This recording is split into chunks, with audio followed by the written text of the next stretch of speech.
Oke, kita lanjut lagi ke poin tambahan nomor 6. Oke, dikatakan bahwa Optixco memiliki 500.000 saham beredar pada tahun 2019.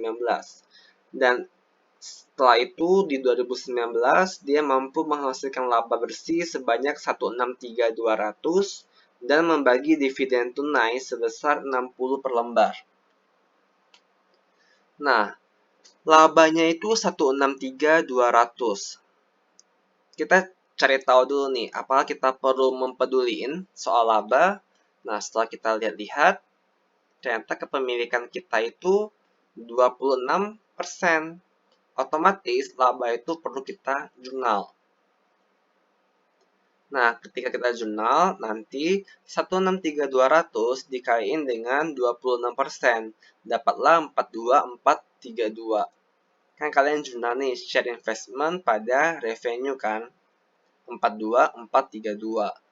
Nah, ini menambah net income kalian loh. Tapi sebenarnya di sini tidak ada cash yang terjadi. Benar ya? Tidak ada cash yang terjadi. Oleh karena itu, kita perlu disesuaikan nih. Karena ini termasuk dalam transaksi non-cash revenue. Makanya kita masukin di sini teman-teman. Revenue from investment-nya kita harus kurangin sebanyak 42.432. Oke, seperti itu. Nah, terus dikatakan bahwa dia juga membagi dividen 60 per lembar. Nah, total lembar saham yang beredar kan 500.000 lembar. Kita punya 26%, maka jumlah lembarnya itu adalah 130.000 yang kita miliki. Dikatakan bahwa dia membagikannya 60 per lembar. Otomatis kita mempunyai 7.800.000. Nah, jurnalnya adalah cash pada share investment. Oke. Nah, otomatis nanti cash-nya itu perlu kita masukin juga ke dalam laporan arus kas. Oke. Nanti kalian pasti bingung nih, dia masuk ke dalam mana? Masuk ke operating activities atau masuk ke investing? Karena kan kalau ini kan berkaitan dengan investasi. Nah, jawabannya itu kembali ke penilaian kalian. Kalian mau masukin ke operating juga boleh untuk dividen receipt-nya, mau masukin ke investing juga boleh. Tapi pada umumnya kebanyakan orang memasukkannya itu ke operating activities. Oke, karena ini kita terima uang, maka 7.800.000. Oke ya, seperti itu. Nah, terus kalian cek nih teman-teman. Kalau ini kalian tambahin share investment-nya, tambah 42, kurangi 7.800, selisihnya 34.632. Nah, kita mau cek nih, apakah benar selisih di balance sheet-nya juga sekitar 34.632. Nah, pas kita cek, selisihnya adalah 34.632. Otomatis transaksi ini udah selesai. Kayak gitu. Jadi bisa teman-teman cek juga di sini, ya. Nah, sekarang kita lanjut lagi ke informasi tambahan yang berikutnya, yaitu informasi tambahan mengenai piutang. Dikatakan bahwa selama tahun 19 terdapat penghapusan piutang sebesar 65 juta. Nah, kalian buat dua akun ini teman-teman. Oke, ada akun accounts receivable, ada akun AFDA allowance-nya ya. Masukin dulu saldo awalnya dan saldo akhirnya, saldo awal dan saldo akhir. Nah, ketika kita menghapus, maka muncullah jurnal AFDA pada accounts receivable. Otomatis harus kalian hilangin 65 juta untuk AFDA-nya, untuk accounts receivable-nya pun demikian. Nah, dari sini tujuannya untuk apa? Dari sini tujuannya kita bisa mencari tahu nih, berarti nilai bad debt expense-nya ya pada tahun 2019 berapa? Berarti ini kalian tambahin, saldo awalnya segini, hilang segini, 65, nanti di ending harus menjadi 33. maka bad debt expense-nya adalah 83.600. Nah, sama juga nih dengan accounts receivable. Awalnya ada 123, hilang 65 juta, nanti di ending harus ada 278. Berarti perubahan accounts receivable-nya itu sebesar 220 juta. Naik ya, naik 220 juta. Nah, berarti bad debt expense-nya itu 83.600. Beban kan, maka bertambah. Terus, increase in accounts receivable. Penambahan di AR, 220 juta. Nah, kenapa dikurang? Nah, kenapa dikurangnya ini nanti akan saya jelasin agak belakang ya. Sementara saya tulis dulu. Minus 220 juta. Oke, ya kita fokusnya ke bad debt expense-nya dulu ya. Nah, kita lanjut ke informasi tambahan nomor 8. Terdapat pembagian dividen tunai bagi para pemegang saham. Nah, kalau nanti ada pembagian dividen, berarti yang perlu kita lihat adalah di akun return earning-nya. Kenapa di akun return earning? Kalau kalian masih ingat, di pertemuan pertama setelah UTS mengenai dividen and return earning, pasti setelah pembagian dividen, di bawahnya kalian buat tuh yang namanya jurnal penutup, yaitu untuk menutup dividen kalian. Jurnalnya adalah return earning pada dividen. Otomatis dividen ini langsung masuk ke akun return earning. Nah, kita masukin saldo awalnya 328.750, saldo akhirnya itu 220.220.000. Nah, return in earning kalau kalian masih ingat materi pada saat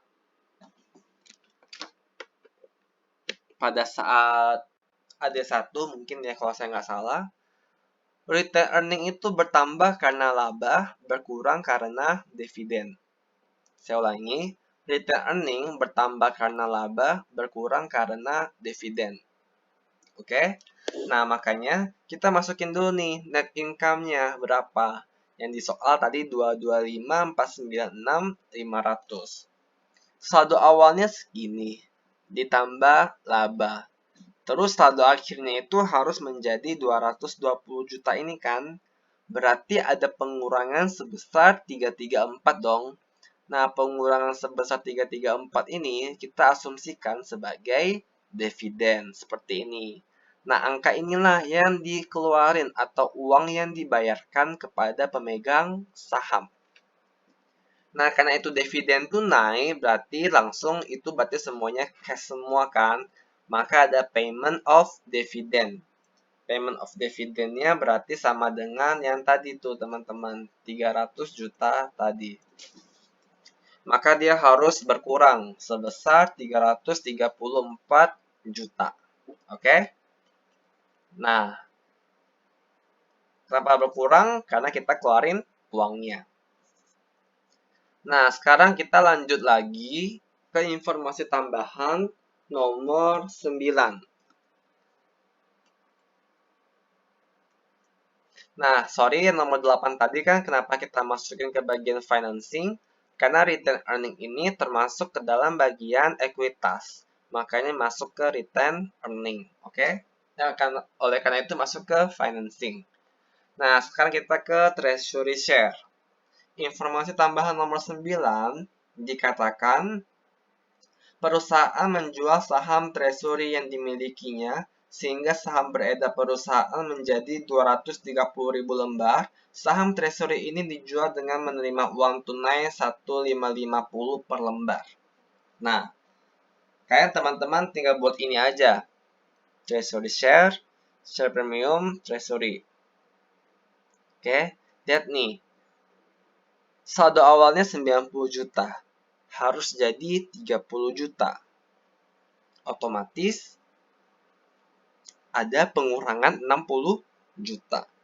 Maka di sini logikanya kita jual treasury share kita sebanyak 60 juta. Oke. Terus lihat nih share premium treasury-nya. Awalnya 0 terus menjadi 2 juta.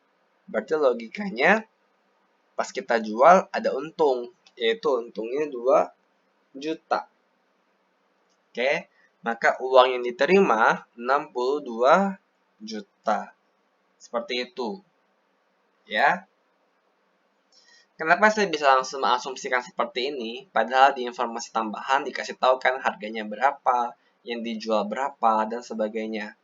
Karena di soal ini, kalau kita baca di informasi tambahannya, sudah tidak ada lagi informasi tambahan yang berkaitan dengan treasury share.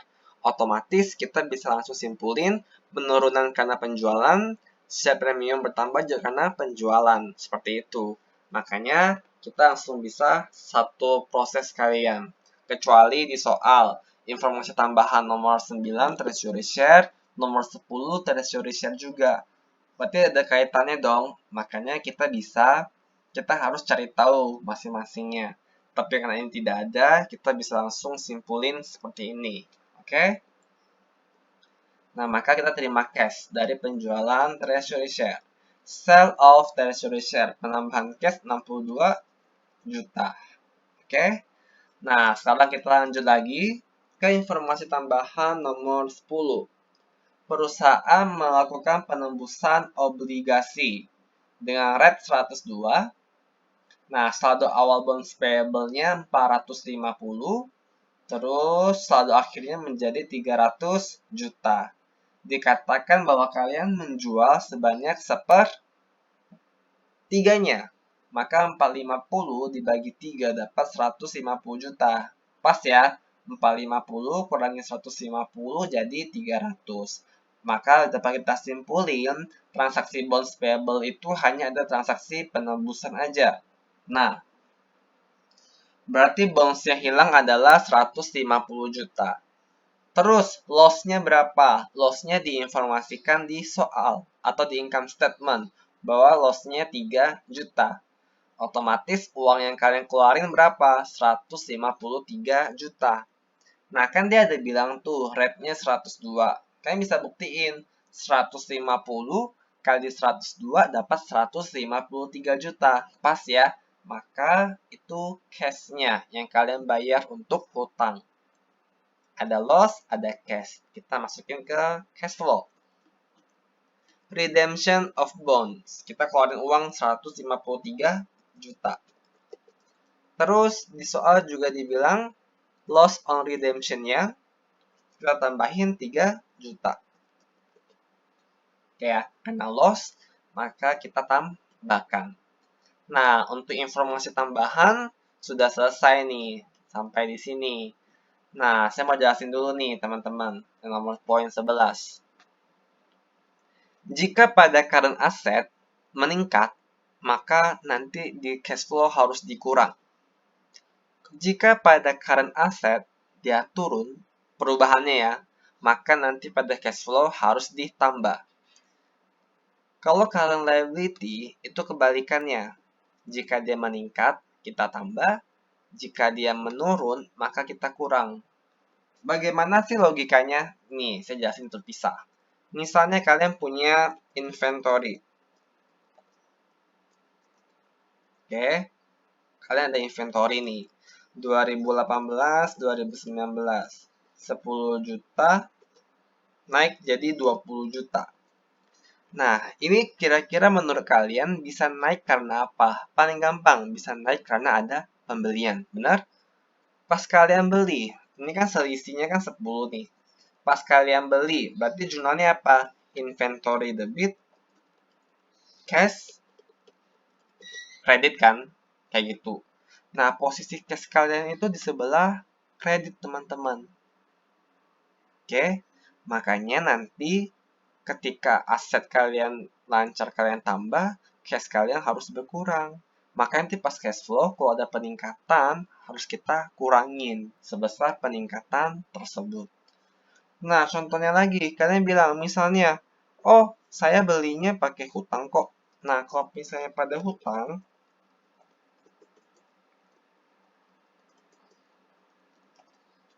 berarti hutang kalian naik dong, benar gak? Nah, kalau hutang kalian naik, kita lihat nih, jika asumsinya bukan karena pembelian inventory, berarti logikanya kalian dapat cash. Kenapa bisa dapat cash? Karena kalian seolah-olah kalian itu pinjam uang untuk beli inventory. Kayak gitu. Jadi ini lebih ke seolah-olahnya. Kita mau cari grafik penurunannya. Inilah metode indirect. Dia kayak gini caranya. Ya. Nah, makanya nanti cash-nya bertambah dong. Hutang bertambah. Maka ketika current liabilities, jika dia meningkat, maka ditambah. Jika turun, maka dikurang. Kayak gitu, teman-teman. Ya, jadi kalian ingat aja pakem ini, polanya, logikanya kalau saya sih simpelnya dari sini. Saya tinggal lihat pada saat saya jurnal, posisinya bagaimana. Lawannya itu pasti cash. Kayak gitu. Kalau misalnya kalian bingung, ya. Makanya dari tabel-tabel ini kan kita bisa lihat nih, ya. Decrease in prepaid insurance. Turun kan? Kalau turun kita harus ngapain? Ke current asset tambah. Decrease in prepaid rent. Turun 15 juta. Kita harus tambah. Kenapa ya tambah? Karena dia current asset kan. Logikanya, karena prepaid rent-nya turun, lawan debitnya berarti anggaplah cash. Kayak gitu. Increase in inventory 9.500.000. Kita harus kurangin. Ini lebih ke polanya sih teman-teman. Jadi kayak gini ya. AR. AR di sini kan 155 juta nih. Tapi kenapa kita pakai 220? Ya, kita harus pakai yang 220 teman-teman. Kenapa? Karena ingat, pada tahun berjalan itu ada penghapusan piutang. Oke? Increase in interest payable. Nih, interest payable-nya naik 1 juta. Maka kita tambah 1 juta. Karena ini utang. Income tax payable-nya naik 10 juta. Maka kita tambah. AP-nya turun. Kita kurangin. Oke. Seperti ini. Jadi, sudah selesai. Tapi sepertinya ada yang salah. Di sini kita lupa masukin tadi ada depresiasi ya.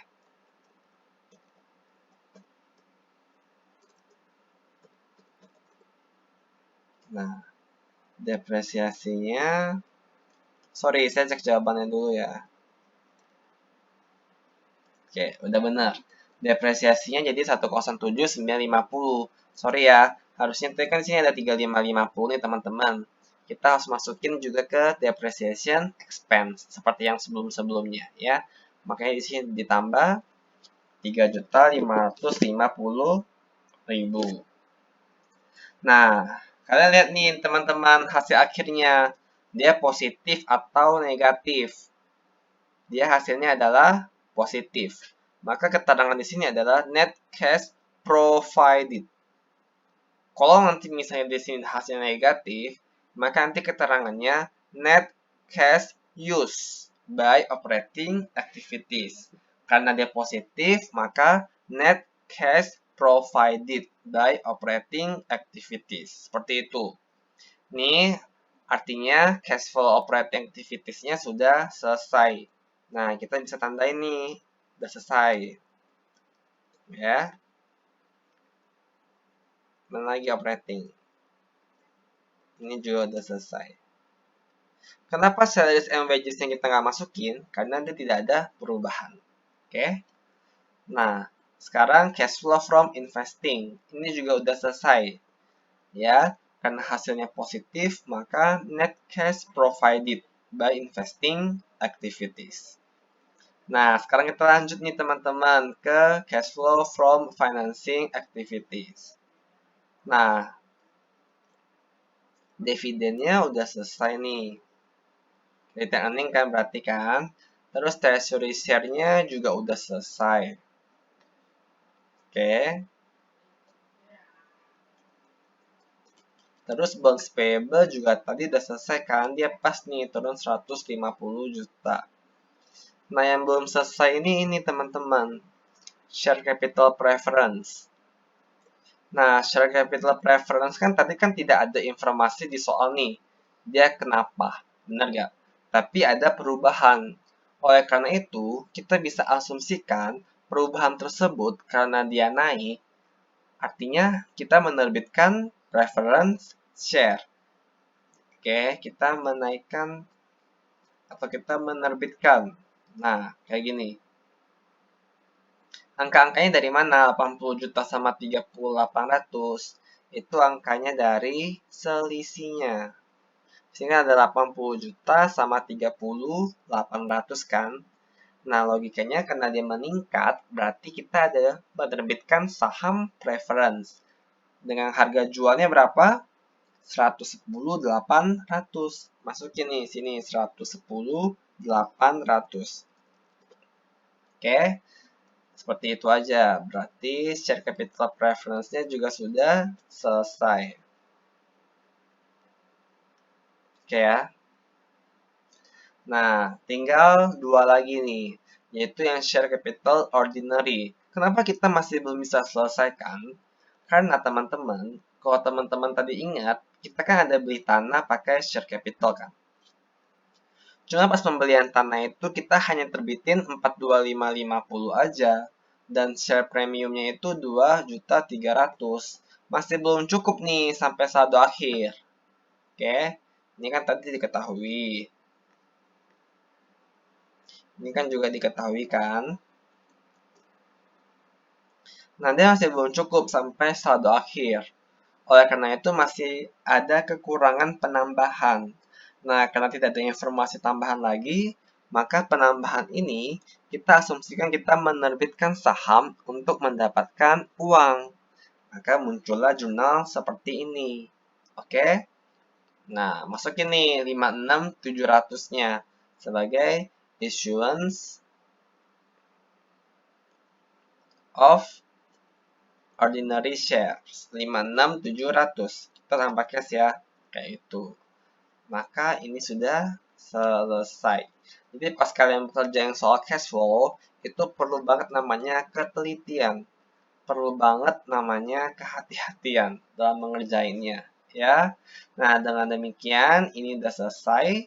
Sekarang kita cari tahu nih, apakah jawaban kita balance atau tidak. Ini kan tambahin dulu nih, total dari operating activities, total dari investing, provided plus.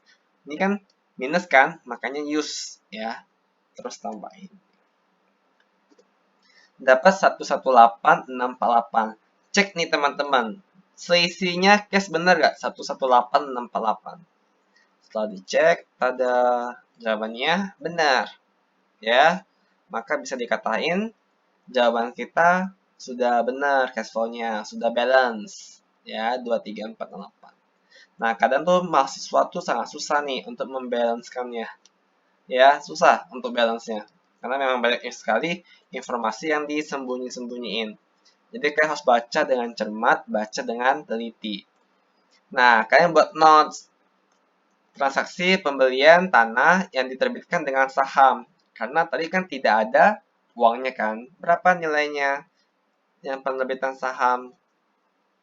Nih, tambahin dapat 44.850. Maka ada pembelian tanah dengan terbitin saham itu sebesar 44.850.000. Oke? Nah, udah selesai. Nanti di soal nggak disediain ya ininya. Jadi kalian benar-benar harus cari tahu sendiri nih teman-teman. Sampai bisa balance. Oke? Ininya tidak akan disediain. Ininya juga tidak akan disediain. Ya, ini pun tidak akan disediakan. Kalian harus tahu nih kira-kira transaksi apa sih yang masuk ke cash flow ini, terus transaksi apa sih yang masuk ya. Saya harapin teman-teman bisa pelajari ini baik-baik. Kenapa? Karena nanti pada saat ujian UAS itu sudah metodenya tidak lagi sama kayak UTS yang 2 hari. Nanti ujiannya itu langsung pada hari itu, kumpulin juga pada hari itu dalam waktu yang ditentuin. Kalau nggak salah cuma 3 jam. Jadi pelajari baik-baik, tidak bisa lagi kayak UTS kemarin. Ya. Nah, seperti itu teman-teman. Nah, emang cukup panjang untuk materi ini. penting kalian dibutuhin ketelitian. Kalau bingung untuk hari pertama belajar cash flow ini wajar.